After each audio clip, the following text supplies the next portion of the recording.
8th of May, 1945. Victory in Europe. Church bells ring across Britain. Street parties erupt in London. But far out in the Atlantic, a very different scene unfolds. 156 German U-boats, still armed, still operational, receive an order that will seal their fate. Some will obey, others will refuse, and what happens next will become one of the most extraordinary chapters in naval history.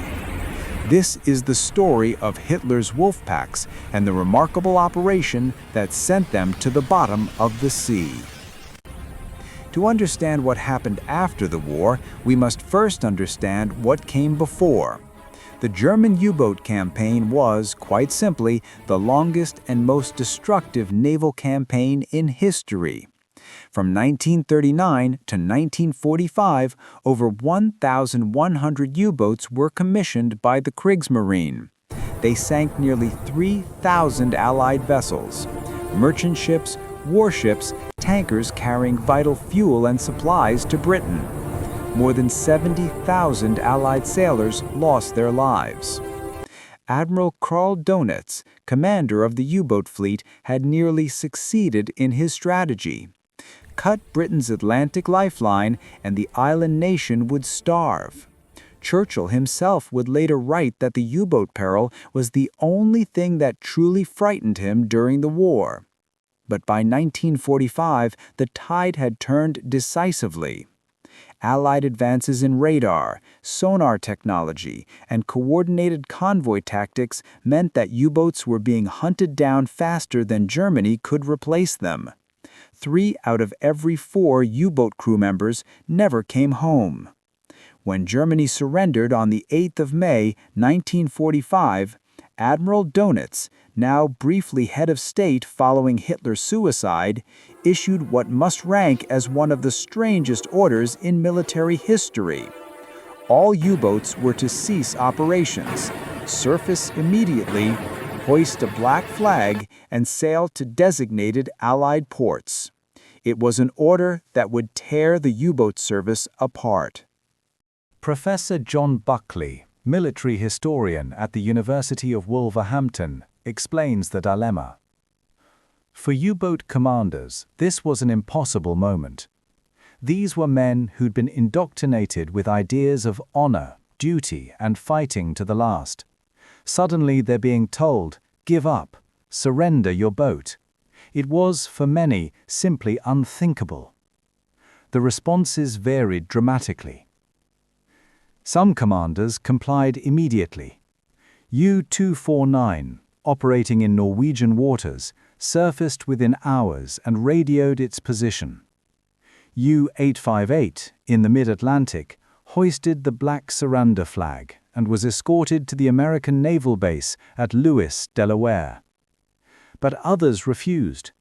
11 U-boat captains chose to scuttle their vessels rather than hand them over. They opened seacocks, set explosives, and watched their boats slip beneath the waves. It was, in their view, the honorable thing to do. And then there were the outliers. U-530 and U-977, both operating in the South Atlantic, ignored Dönitz's order entirely. They would spend the next 2 months sailing south, eventually surrendering in Argentina, long after the war had ended. Their delayed appearance would spark conspiracy theories that persist to this day. The surrender. By mid-May 1945, U-boats began arriving at Allied ports in extraordinary numbers.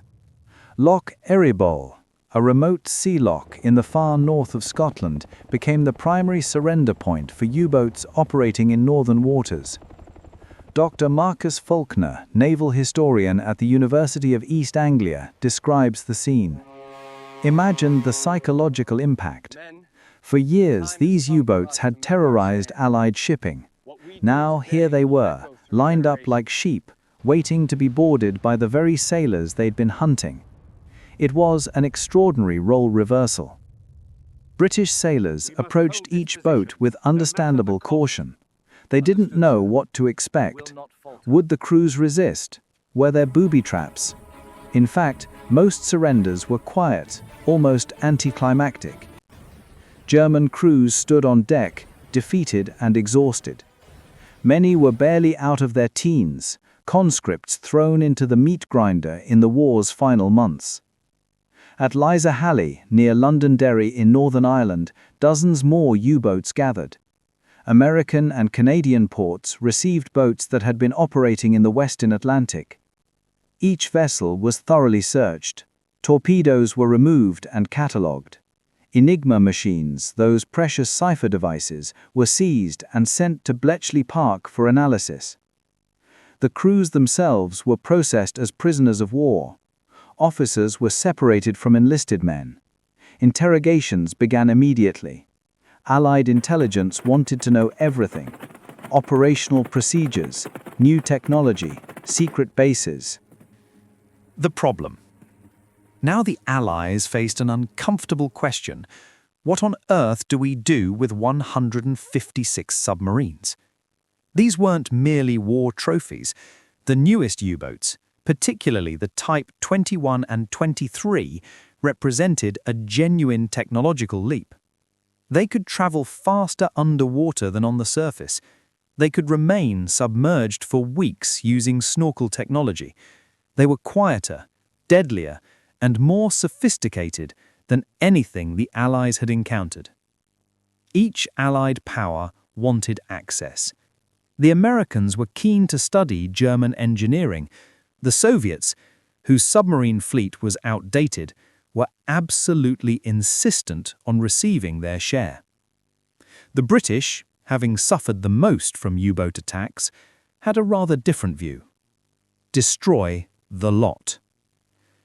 Dr. Eric Grove, naval historian and former senior lecturer at the Salford University, notes, "There was genuine concern that if these boats fell into the wrong hands, or even if they were simply left intact, they could pose a threat in future." Remember, in 1945, nobody knew what the post-war world would look like. Would there be another war? Would former allies become enemies? Better safe than sorry. A compromise was reached. The Tripartite Naval Commission, composed of American, British, and Soviet representatives, agreed to divide the most advanced boats amongst themselves for study. 30 submarines would be preserved. The remaining 116 would be destroyed in a coordinated operation. They called it Operation Deadlight. Operation Deadlight. On the 25th of November, 1945, the systematic destruction began. The plan seemed straightforward enough. U-boats would be towed from Liza-Halley out into the North Atlantic, approximately 100 miles northwest of Ireland. There, they would be scuttled, either by opening seacocks or through gunfire and bombing if necessary. What the planners hadn't anticipated was how difficult it would be to sink a U-boat. Commander David Hobbs, naval historian and former Royal Navy officer, explains, "These boats were designed to survive depth charge attacks. Their pressure holes were extraordinarily robust. You couldn't simply poke a few holes and expect them to sink quickly. Some took hours to go down, even with hatches open and seacocks flooding the compartments." Day after day, the grim work continued. Royal Navy vessels would tow a U-boat to the designated area. If scuttling charges failed to sink it quickly, RAF aircraft would attack, strafing with cannon fire, dropping bombs directly onto the conning tower. Even then, some boats refused to die. The weather made everything worse. The North Atlantic in winter is notoriously brutal. Storms snapped tow cables. U-boats broke free and drifted. At least one washed ashore on the Scottish coast, a barnacle-covered ghost that became a brief curiosity before being broken up for scrap. There was something deeply melancholy about the operation. These boats, which had been instruments of terror, were now helpless hulks being methodically destroyed. Sailors who participated in Operation Deadlight reported mixed feelings, satisfaction at seeing the U-boat threat permanently eliminated, but also a strange sadness at witnessing such engineering marvels being sent to the bottom. By February 1946, it was finished. 116 U-boats lay scattered across the seabed. The largest coordinated mass sinking in naval history The spoils was of complete. war. But what of the 30 boats that survived? The Soviet Union received 10 U-boats, including several of the prized Type 21 boats. They were sailed to Leningrad, where Soviet engineers began the painstaking process of reverse engineering German technology. The impact would be profound. Post-war's Soviet submarine designs borrowed heavily, some might say copied entirely, from German innovations. America took 10 boats as well. The U.S. Navy was particularly interested in the Type 21's battery systems and streamlined hull design. 2 boats, U-2513 and U-3008, were actually commissioned into the U.S. Navy, sailing under American colors for several years as research vessels. Britain and other Allied nations shared the remainder. France received several boats, as did Norway. The British were less interested in adopting German designs wholesale. The Royal Navy had been developing its own advanced submarines, but they wanted to understand precisely what they'd been fighting against. These captured U-boats would have a lasting legacy far beyond their physical existence. They represented a bridge between pre-war and Cold War submarine technology, a bridge that both superpowers would cross. Aftermath and impact. The influence of captured German U-boats on post-war naval development simply cannot be overstated. In the Soviet Union, the Whiskey-class submarine, which became the workhorse of the Soviet Navy during the 1950s, was essentially a copy of the Type 21. Soviet engineers didn't just study German boats, they replicated them down to specific components and design features. Dr. Norman Polmar, American naval analyst and submarine historian, has argued that without captured German technology, Soviet submarine development would have been set back by at least a decade. Stalin's Navy entered the Cold War with boats that were fundamentally German in design. The Americans took a different approach. Rather than copying designs wholesale, they integrated specific German innovations into their own development programs. The streamlined hull shapes, advanced battery configurations, and snorkel technology all found their way into American boats. Admiral Hyman Rickover, father of the nuclear navy, personally studied German submarine designs while developing the USS Nautilus, America's first nuclear-powered submarine. While Nautilus was revolutionary in its propulsion system, its hull design owed a clear debt to German engineering. As for the U-boat crews themselves, their stories varied wildly. Most spent months in POW camps before being released to return to a Germany that no longer existed, divided, occupied, and devastated. Some never made it home. Others chose not to return, settling in Britain, America, or South America rather than face the ruins of the Reich. A few U-boat aces achieved a kind of reluctant celebrity. Otto Kretschmer, the most successful U-boat commander of the war, spent years as a prisoner before eventually joining the new West German Navy in the 1950s. He would rise to the rank of Admiral, an extraordinary rehabilitation. And those conspiracy theories. U-530 and U-977, the 2 boats that fled to Argentina, sparked decades of speculation. Had they carried Nazi gold? Had they ferried high-ranking officers, perhaps even Hitler, to South America? The truth was far more prosaic. Both captains simply refused to accept defeat and chose to run. Investigations found no evidence of escaped Nazis or hidden treasure. Just 2 submarines that arrived late to their own surrender. The wrecks of Operation Deadlight remain on the ocean floor today, protected as war graves under international law. Occasionally, divers explore the sites, finding rusted hulks covered in 70 years of marine growth. They're monuments now to a particular kind of warfare that very nearly changed history. The story of what happened to the German U-boats after World War II is, in many ways, a perfect encapsulation of how wars end. There's no clean break, no simple transition from conflict to peace. Instead, there's a messy, complicated aftermath where old weapons must be dealt with, old enemies must be processed, and old technologies must be either preserved or destroyed. Operation Deadlight represented something beyond mere naval housekeeping. It was a statement, a declaration that the Battle of the Atlantic was truly over, and that the weapons which had brought Britain to the brink of starvation would never threaten anyone again.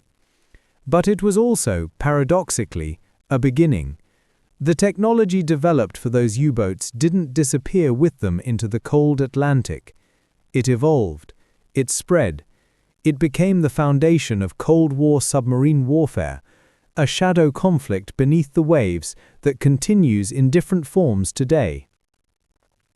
Modern submarines, whether American Virginia-class boats or Russian Yasen-class vessels, are the direct descendants of those German innovations.